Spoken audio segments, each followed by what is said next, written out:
Hey all, and welcome back to Slipstream.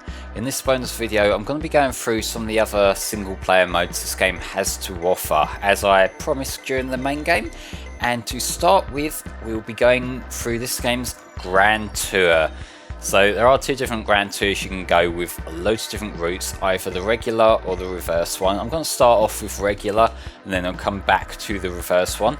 But given this isn't a Grand Prix, given this is a different mode entirely, the cars here do all have separate stats.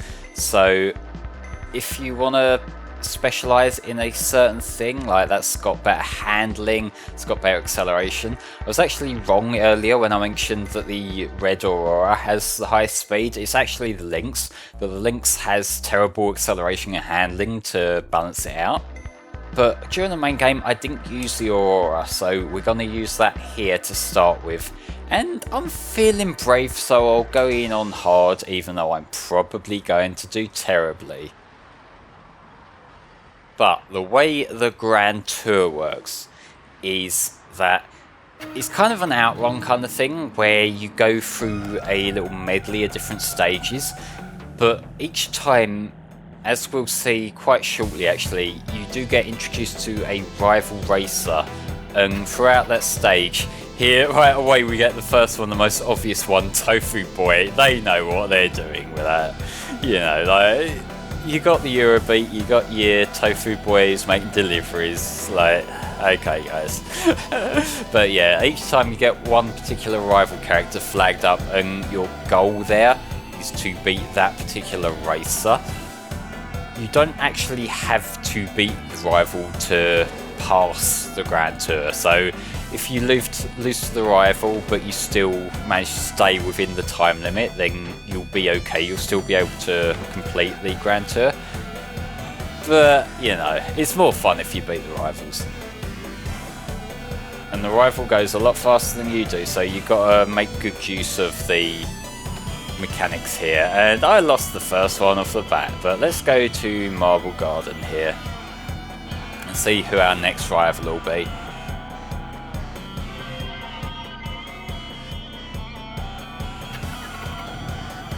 Michael. Okay, I overtook him right away, but let's see if I can actually hold on to this.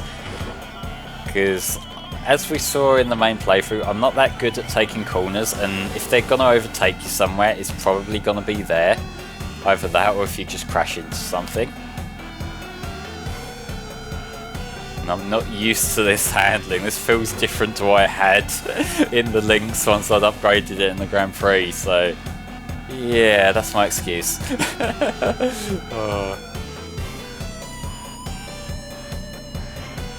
forgot my own rule there. Like, I mentioned specifically earlier on, so I remember that what I need to do is take my finger off the accelerator when I'm behind someone, but nope. Let's stick to the Sonic ones where they appear for this particular round. Let's go to Ice Cap. And hopefully I don't spin off the road. So yeah, the main goal really is just to make it to the end without running out of time, and each time that you complete a stage in the medley you get a little time extension, so as long as you don't do too badly you won't fail here. It's easy to complete, it's not easy to beat the rivals, so that's pretty much where the challenge comes from in this mode. Which is fine, you know, like it makes you not feel like a failure, but it means that skilled players actually have something to work towards too. And they do have their little comments that they make when they overtake you and when you overtake them, so there's that to work towards as well. Yeah, let's see, Emerald Hills or Valley of the Kings. I did say I'd be going after the Sonic ones, so let's go to Emerald Hills.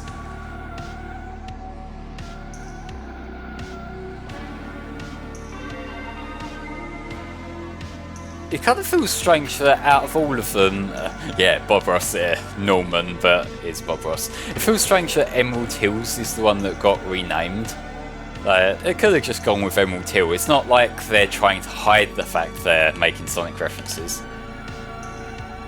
Or even if they wanted to go with a more obscure Sonic one. I didn't realise you could go through the middle there, holy fuck. I blew myself off the road there. But like, if I wanted to go with a slightly more obscure one while still having the reference, they could have gone with Green Hills from Sonic 2 Master System. No mistakes, only happy little accidents. That crash there was a happy little accident. And so was that one. Actually, I feel like that was intentional on his part, I don't know. Metropolis, it's gotta be Metropolis. I want to beat at least one more rival here. There's 5 stages in the Grand Tour.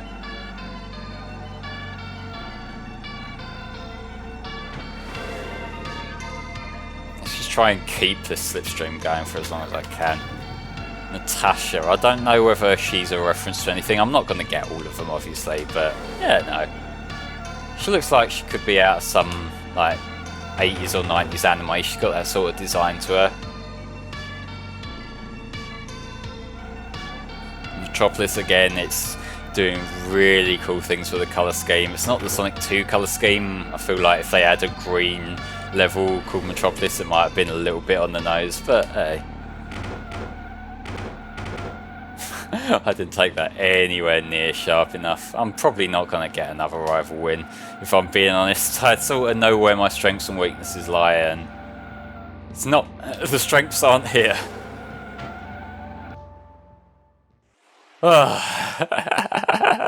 Oh, there we go. So, I won to one of them. Out of 5, that's not really good in my favour, but you know, I won to one of them and I beat the thing, so... I'll take my losses. Whatever the expression is. I reckon I'm going to have a go at the reverse Grand Tour now and see if I do any better that time around. Let's go with good old trusty Epsilon. I still haven't tried automatic drifting, but I feel like the drift is such a distinct part of the gameplay that I wouldn't really want to turn that off, you know? Is that meant to be Chun-Li on the left there? I think it might be. Let's see, what else have we got? We've got Ultra Arcade, Rolling Star, quite a few.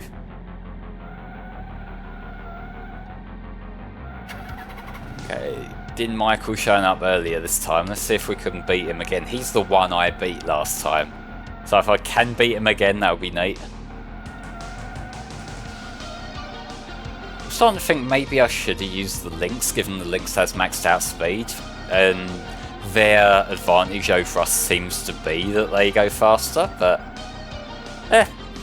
good old trusty Epsilon will do the job. I might go back to the Lynx later and see what works, because we do have other modes to show off here yet. I have a feeling this might actually be the longest part of the whole playthrough, because I have an idea of what I want to do as a finale here.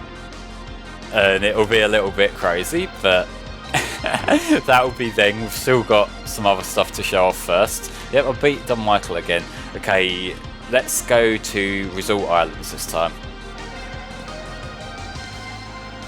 I don't know how that transitions so seamlessly from a city area to the beach, but I'll take it. Who's David here? Street racing is almost as risky as day trading.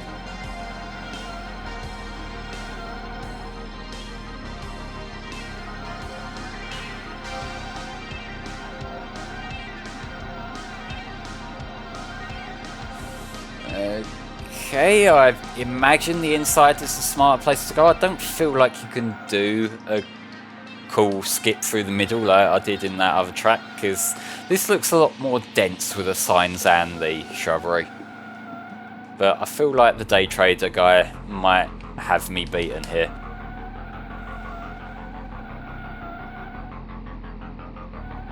Come on. Yeah, he won, but chemical plant, why not? I didn't come here on the last one, so I can go back to my Sonic references. That should have completely destroyed my car, but it didn't. The RNG decided I'll be your rival for this track. I don't actually know if it is RNG or whether that's just a joke. The RNG also decided that I'll lose, apparently.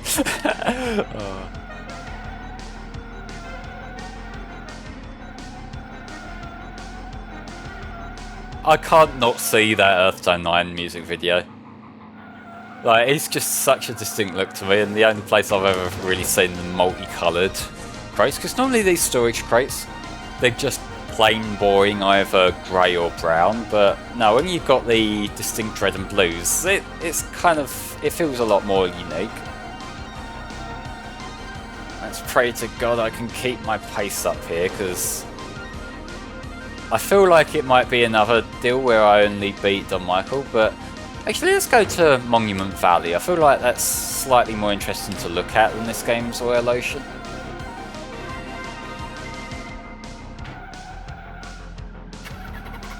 Max Force 357. I should probably stop looking up and trying to read these things, but you know, when they've got these character designs, I do want to kind of acknowledge them.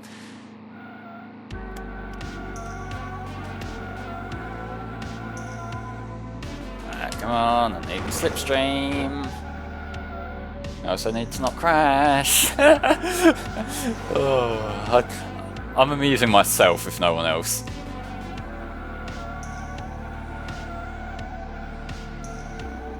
Okay, he's so far ahead of me, Christ. So yeah, he's gonna win this, but I just want to worry about my time now, because it's the Grand Tour itself that I'm worried about beating. Let's see, Neon City or Metropolis. So I went Metropolis last time, so let's go to Neon City here. Because I actually think this looks prettier than Metropolis does in this game, but they both do look really nice. NAFCOM. Who's that, I wonder?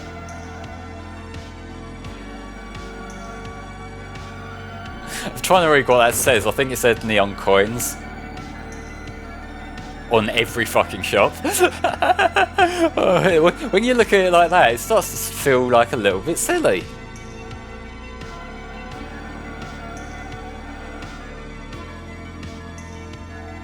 Again, as long as I win the Grand Tour, or pass the Grand Tour, not win the Grand Tour, I'll be okay. There's an achievement for passing it, there's another achievement for winning it, and there's a few different achievements for different modes in the game. That's kind of what you expect at this point. There we go. Same deal again. 1 out of 5. 1 out of 5 ain't bad. I'll convince myself that, and maybe I just won't fall apart as I try to fall asleep tonight. Let's see what we can do next. Next up, I am going to play the Battle Royale. And let's use the links this time with the maxed out speed. I feel like it might help me, so now it's entirely on me to not fall behind too much and not to crash too much, because that's the big deal here. But Battle Royale, exactly what it says on the tin. Like, you want to be the last car standing. I have not been able to do this yet, and I don't think I'm going to do it here, but I want to see how far I can get. I think last time I played this offline, off recording, I think I got, I want to say 7th, 6th or 7th. So if I can beat that, it will be nice, but I don't know if that's going to happen here. I think it's each stage that it transitions to like a new area. That's when like cars too far back do get cut off. So once I manage to build myself up, that's when I need to like defend my position. And yeah, that's the Baz there. We saw him in Shovel Knight, we're seeing him here. I imagine that was Matt and Willie who got him in the game. I don't know that for a fact, but given it was them who got him in Shovel Knight, I imagine it's them who got him here. Yeah, I feel like the speed's helping at the links here. But I know when I was doing Shovel Knight, I did look up that big list of all the different games that they've managed to get Baz into. It's been quite a few. That is one of the things with Kickstarter games, that you're handing over a bit of control to the people funding it, and if they want to get their own little jokes in there, they're going to get their own little jokes in there. But Baz is pretty inoffensive in that regard, so it's not that big of a deal.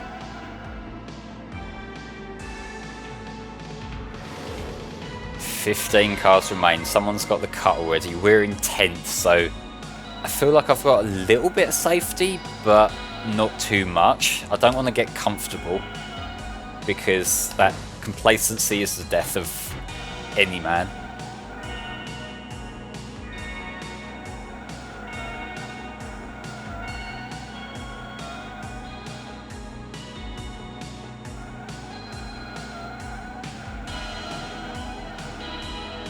I can't really decide whether I like this rain overlay or not.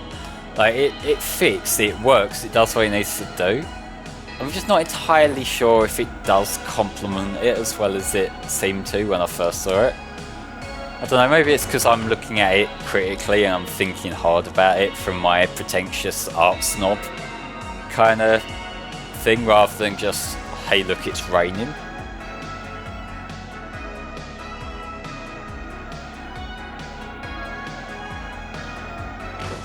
You do also get them lines of dialogue from whoever got dropped at the back, so, you know, you kind of are able to keep track of what's going on there. And this is actually quite similar to one of the game types that shows up in the Team Sonic Racing career mode or campaign mode. I forget what it's called. I think it's just story mode, actually. There are some things like that where you've just got to try and stay at the front and one racer gets cut off each lap. It doesn't transition between different stages like this does, so it works quite a bit differently at least. So I am in 8th on the 5th stage and there's 13 cars left. I get the feeling that another chop's gonna happen. Yep, there's someone else got cut off, Alex, who looks sort of like John Lennon if he tried cosplaying as Inspector Gadget. I'm not quite sure what that design was going for there. No, I can feel the crash happening before it happens a lot of the time.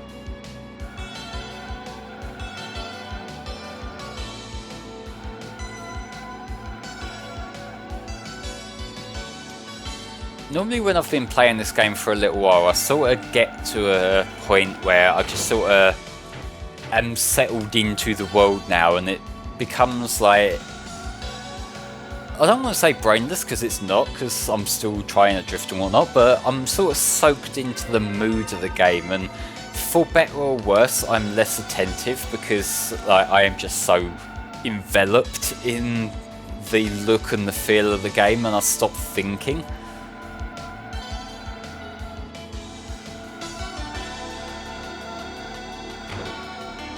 That's kind of how you know you're appreciating what a game's bringing to the table. If it's the sort of thing that you can just shut off everything around you and just enjoy what's going on. This is good old Villarica. This feels like, it feels quite a bit different to a lot of the tracks in the game, the feel that a lot of tracks in the game have. Not entirely sure why that is. I guess it's just such a, like, it's a less vaporwavy, less retro, nostalgic kind of setting for a racetrack. But I don't know. I might be talking out my arse here. 10 cars remaining, and I'm 7th. Oh god. I can feel it chasing me now.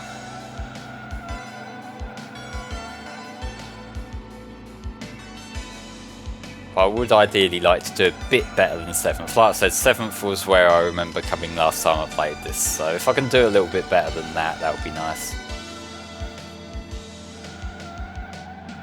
And the next guy is there, but can I reach him? I want to know. This is a Battle Royale setup they've got going on here. I have not played any of the more mainstream Battle Royale games, so this is basically my entire experience. I haven't played Fortnite or PUBG or any of them sort of things. Like, I know the newer Call of Duties have a Battle Royale thing going on as well, which maybe I should play. I still need to get around to playing Modern Warfare, the reboot. I have a copy of that. My brother got me for my birthday last year. He got me the pre-order of it and it showed up when the game came out. I need to get around to playing that, but in terms of my FPS habits, I've been kind of swallowed up by Halo. Played through Halo Reach when that came out on PC, and just recently at the time of recording, Combat Evolved came out on PC as well. So my go-to shooter has kind of always been Halo for first-person shooters, so when now I'm able to play that on PC, I've kind of deviated towards that.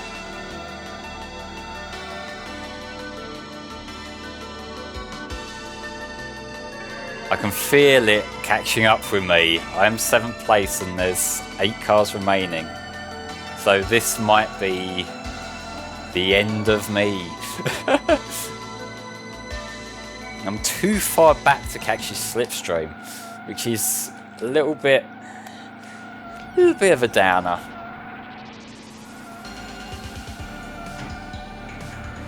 Come on, let me overtake you, you bastard. This is serious now. This may be the end of me. I don't know.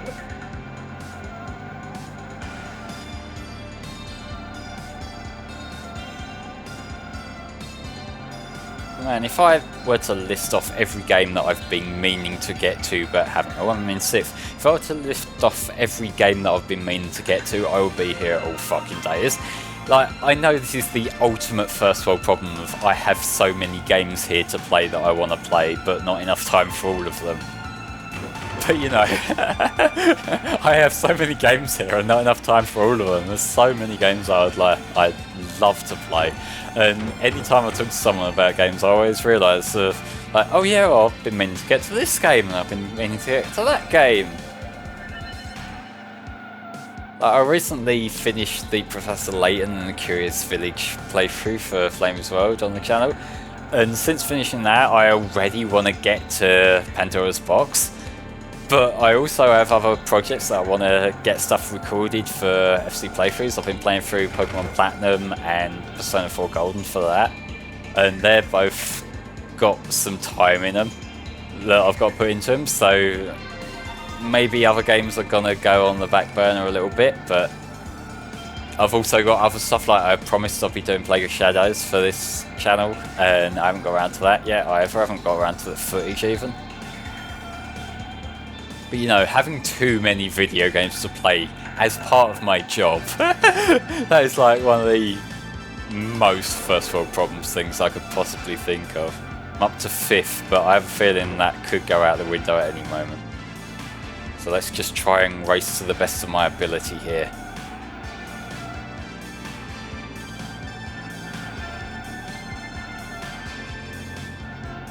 So from this point on, I'm going to be happy wherever I place.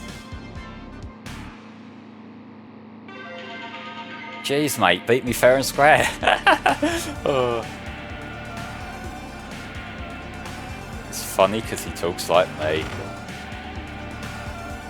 I've been trying a new technique of just taking my finger off the acceleration more as I'm going around the corners, but as soon as I become conscious of the fact that I'm doing that, I end up fucking up the drift.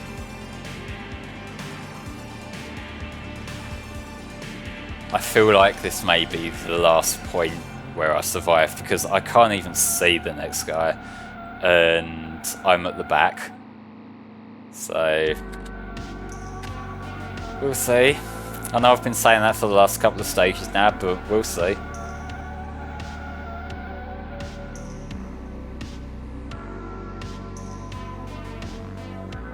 There we go. That's where I fall out of the race. Okay, so there's just one thing that I want to show off left, and that is the Cannonball mode. This is kind of a flexible Grand Tour that you can change all the settings for. So you got the number of tracks, the rivals, the racers, the traffic density. This is kind of a big one. I'm going to turn this up to high under the mindset that then there'll be more things to ride the slipstream of. We're going to turn up the racers to 15, that's the most it will allow. We want rivals so we can see them quirky little portraits. And also for the number of tracks, let's make this a big finale. The most it will let you do is 20. So let's kick it off with one final Cannonball. All these tracks, like, you can reshuffle it if you don't like the order it's picked, but I can take whatever. I like all the tracks in this game to a certain degree, so I'm happy with that. And let's finish it off with Type 23 Generic on hard mode. So we're going to finish it off with a nice big race, and if I don't end up first place in this, it's going to be a little bit embarrassing. So yeah, I'm going to try and avoid what happened to me in basically every other race where I got spun out in the first few seconds. Because that... I know that you got to let all the other cars overtake you, but I never usually bear that in mind, and so I normally get something hit me in the back to start with. But it is the rival characters there that it flags up. Next one's to overtake.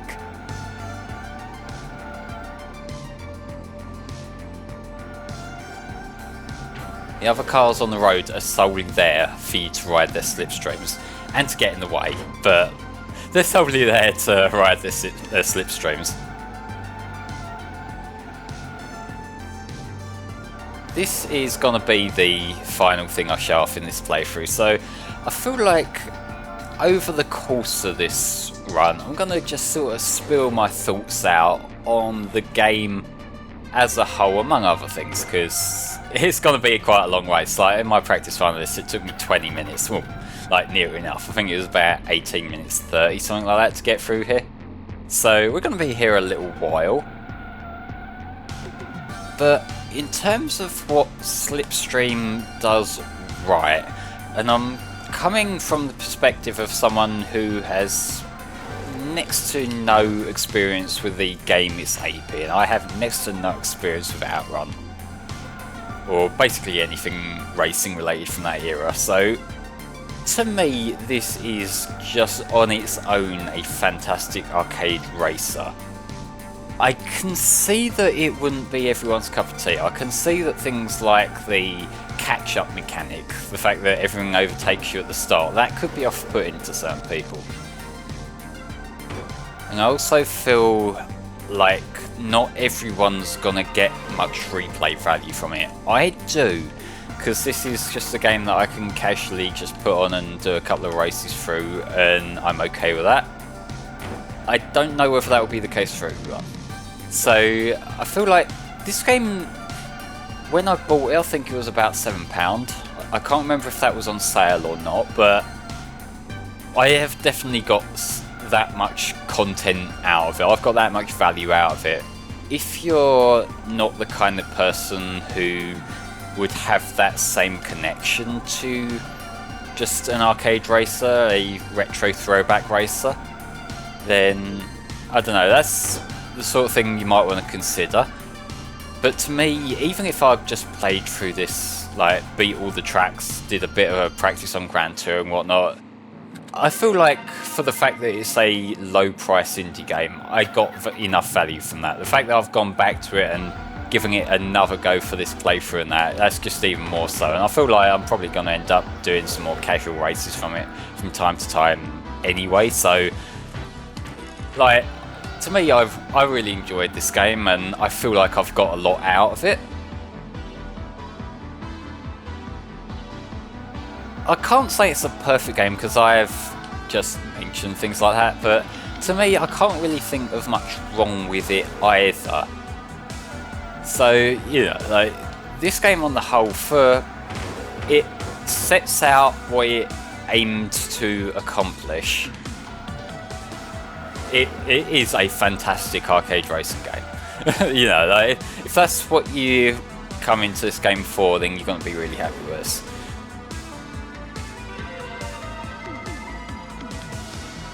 the stages themselves, there's enough variety in the unique themes that I can look past some of them having similar kinds of elements to them.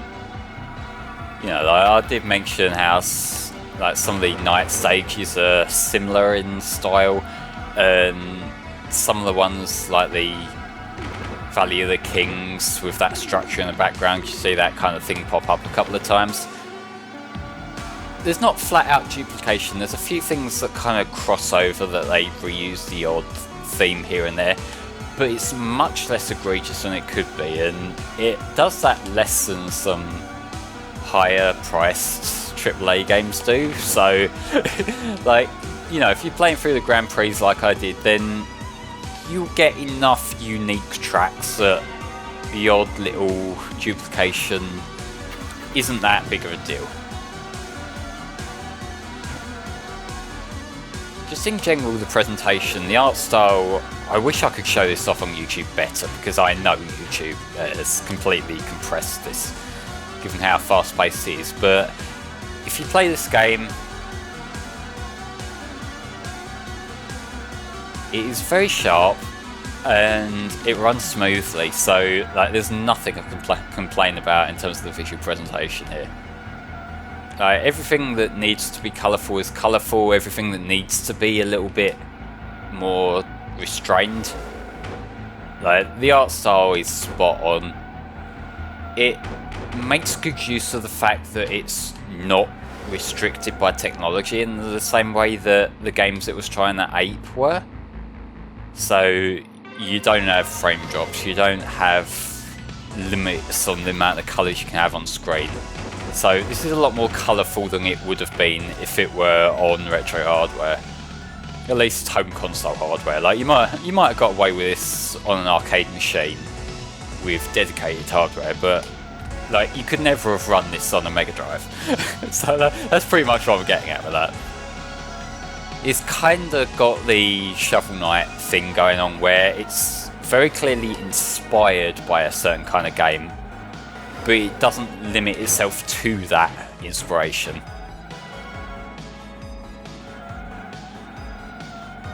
It's ambitious, that's kind of the best way to put it, I'd imagine. That it takes an idea and it builds on it.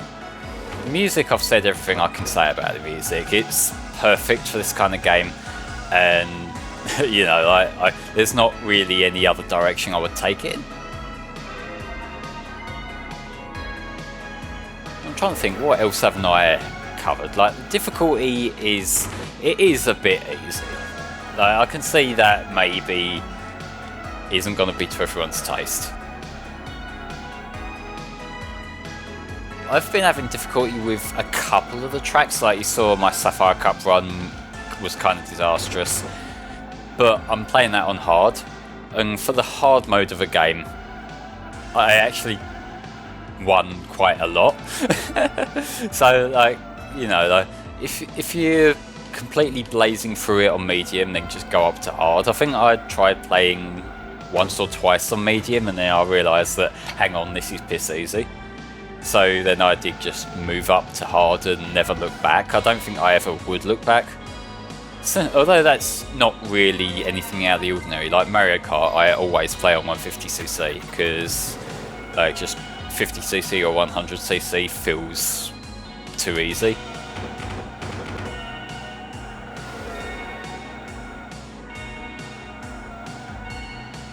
In this particular run here, although I'm losing to some of the rivals, I am still in first out of the initial 15 races. So with 11 stages left, it should... I know this is probably going to be famous last words and I'm probably jinxing something here, but it should be easy enough to keep hold of this first. It's just a case of whether I can overtake many more of the rival characters or not, which I'd like to overtake a few of them. Like, I beat Richard there. Also crashed as I was celebrating, as I'm wont to do, but hey. There's Max Full, so I had a bit of trouble with him earlier on. Let's see if I can do a bit better this time around.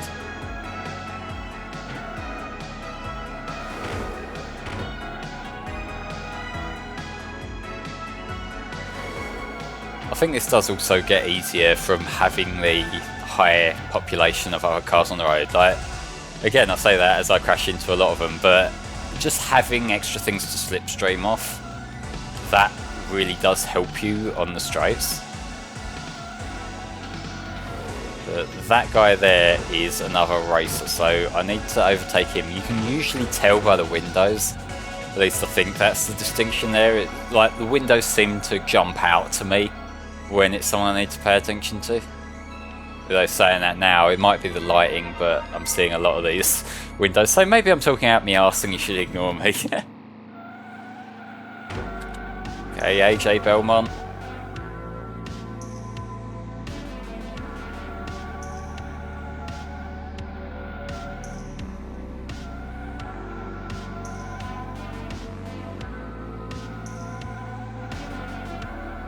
There is actually an achievement for beating the tofu guy in this particular stage if he shows up here. So, like, that is them very obviously going for the initial D thing, like doubling down on that. You know, like just racing him in the mountain level. You know, I do like it when developers have that little bit of fun like that. I did jinx myself. I know I've got several laps left, but it would be nice if I could not be 6th when I finish this, like, 20-stage marathon.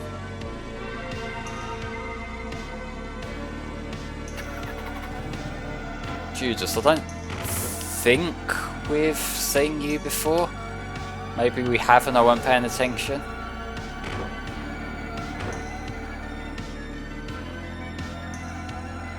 I always seem to fuck up in this stage. I think this was one of the ones that gave me grief in the Sapphire Cup, and then I seem to recall buggering this up earlier on in this part too. Alright, back to first. This is the important thing to hold on to. Now it's just a case of you.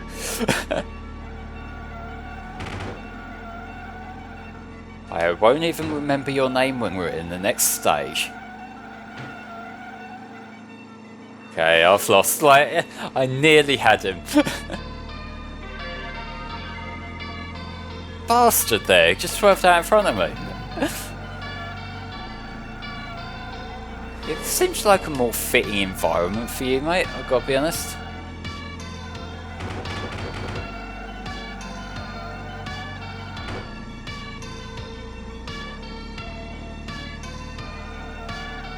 That tone shading in the background there is gorgeous.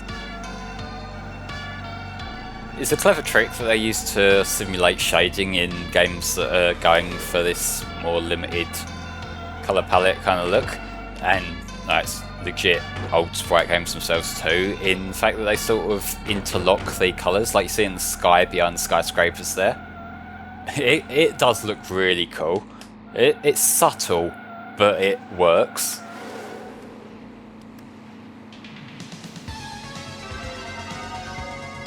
So the beautiful thing about this is, even if I had actually read the list of stages earlier on, like when I was picking them out, by this point I have forgotten everything that's going to show up, so it is a nice little surprise when I get to the next area and it's like I just didn't see it coming. I know that Stardust Speedway is the final one, but other than that, it's been catching me off guard like every time, and I like that. I like that little bit of random, like the rogue element going on here.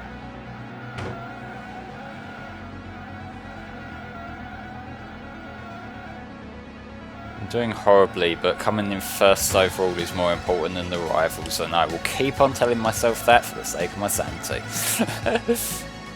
I'm not playing on fucking easy mode, fuck off.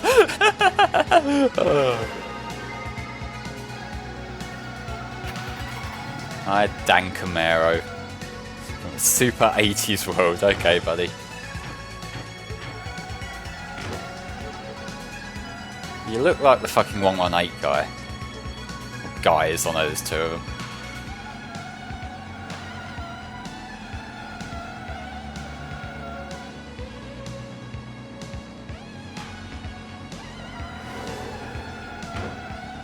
Maybe the dense traffic population wasn't the smartest move. because I'm crashing into you guys more than I'm riding your slipstreams.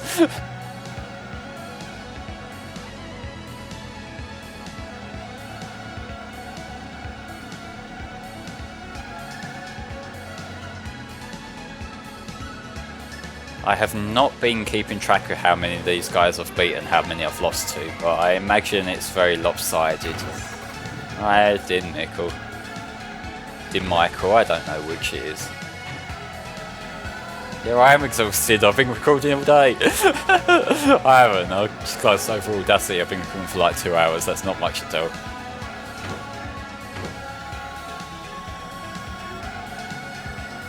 Oh, for fuck's sake, I'm too close to the end to start falling behind now. I feel like I just need to concentrate for a little bit.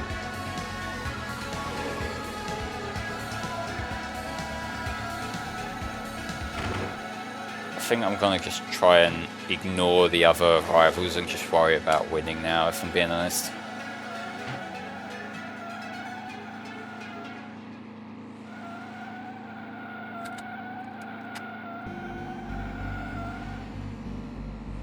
I like that I just passed through him completely there.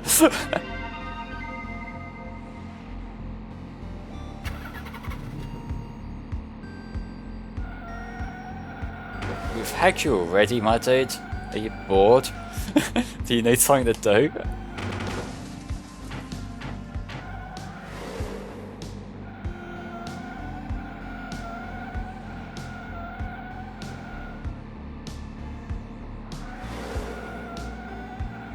Yes, I'm just soaking in the vapor wave, the cool wave.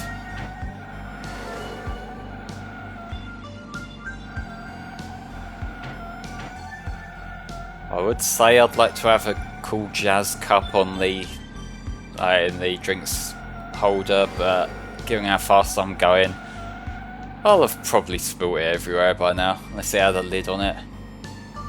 Okay, so Mystic Cave here. I might end up just falling behind third. But, every time I get close to something, I do something stupid and fuck myself up.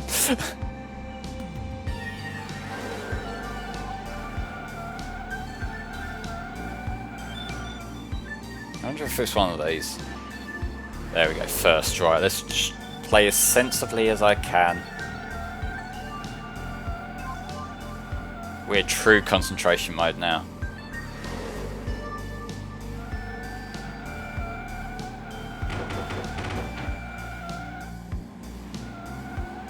That probably hurt. Oh, fuck.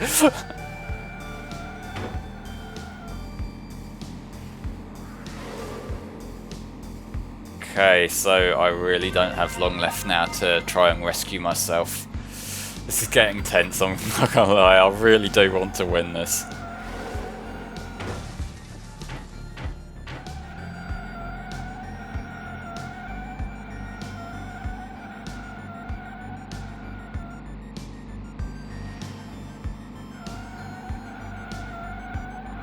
Let's use the slipstream for good.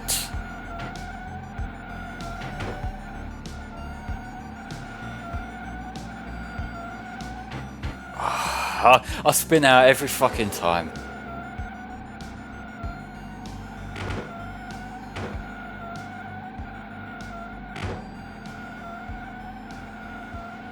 I think it's that red one there that I've got to overtake. I'm so glad that he just disappeared out of existence there. Now, where the fuck are there other racers here? Like, I know I picked it, but it makes no sense for these other cars just to be chilling on fucking Stardust Speedway. Oh.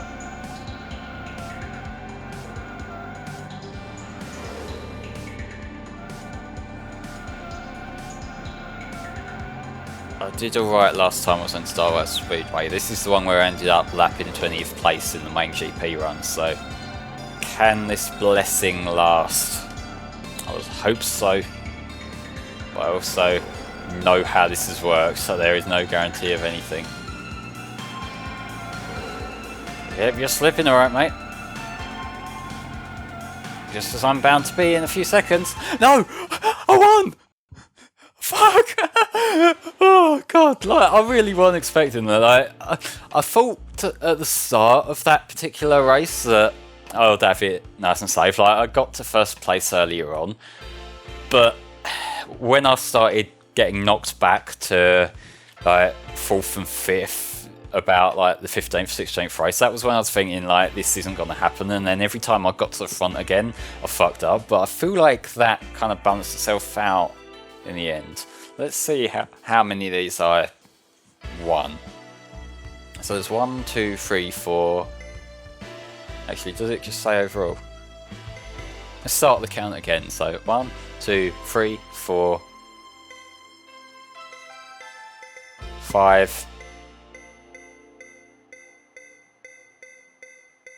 6. 6 out of 20. I could have done a lot better, but that weren't really my goal. Yeah, so total time was just under 19 minutes there. Not bad for a 20 race. I don't know what the term is. 20 race Cannonball. I had a 4-second lead over the second place guy actually, which it didn't feel like that. It really felt like he was right close to me. Maybe it was because I was also worrying about what the rival's doing, but yeah, the guy at the back, 23 minutes. Fucking hell, there's kind of a difference there. But yeah, I suppose that will do me for the Slipstream playthrough.